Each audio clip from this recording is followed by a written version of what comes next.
अजमेर शरीफ दर्ग्यामध्ये शिवमंदिर असल्याचा दावा एका याचिकेद्वारे करण्यात आलेला आहे। दरम्यान ही याचिका कोर्टाने स्वीकारली असून 20 डिसेंबरला यावर सुनावणी होणार आहे।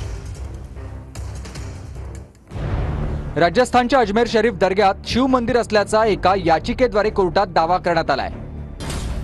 हिंदू सेनेचे राष्ट्रीय अध्यक्ष विष्णू गुप्ता यांची याचिका कोर्टाने स्वीकारली आहे। या याचिकेनंतर कोर्टाने अल्पसंख्याक मंत्रालय, ASI आणि दर्गा कमिटीला नोटीस पाठवली। दरम्यान या याचिकेवर 20 डिसेंबरला पुढील सुनावणी होणार आहे। या दर्ग्यात एक तळघर आणि गर्भगृह आहे, ज्यामध्ये शिवलिंग असल्याचा दावा याचिकेद्वारे करण्यात आलाय। तसंच गर्भगृह आणि संकुलात एक जैन मंदिर असल्याचंही कोर्टात याचिकाकर्त्यांकडून सांगण्यात आलंय। दर्ग्याच्या बांधकामात मंदिराचा ढाचा वापरण्यात आल्याचा दावा कोर्टात करण्यात आलाय। सुनावणीत निवृत्त न्यायाधीश हरविलास शारदा यांनी 1911 मध्ये लिहिलेल्या अजमेर ऐतिहासिक आणि वर्णनात्मक पुस्तकाचा हवाला दिलाय। अर्जी दिए है, कोर्ट ने माना है और सर्वे के कानूनन अधिकार है और उस सर्वे पर भी संबल बनाने की कोशिश कर रहे हैं, वो नहीं होगा। नेहरू से लेकर जितने प्रधानमंत्री बने वो वहां पर चादर भिजाते हैं।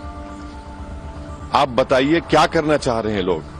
आखिर क्यों इतनी नफरत पैदा कर दिए बीजेपी RSS वाले मस्जिद दरगाहों के ताल्लुक से? प्रधानमंत्री नरेंद्र मोदी खुद चादर भिजाते हैं। आप बताइए उस पर क्या बोलेंगे वो? उन्होंने मिनिस्ट्री ऑफ माइनॉरिटी अफेयर्स को पार्टी बनाया, तो नरेंद्र मोदी की सरकार उसको बोलेगी कि वो दरगाह है ही नहीं है। प्लेसेस ऑफ वर्शिप एक्ट तो इस्तेमाल ही नहीं हो रहा। लोअर कोर्ट आखिर प्लेसेस ऑफ वर्शिप एक्ट को क्यों नहीं सुन रही है? आपल्या हिंदू राष्ट्रामध्ये प्रत्येक इंच जमीन ही हिंदू समाजाची होती, आहे आणि राहणार। याचंच उत्तम उदाहरण म्हणजे अजमेर दर्गा वर शिवमंदिर असल्याचा दावा हा माननीय न्यायालयाने मान्य केलेला आहे आणि त्या दिशेने चौकशी सुरू केलेली आहे। हे अत्यंत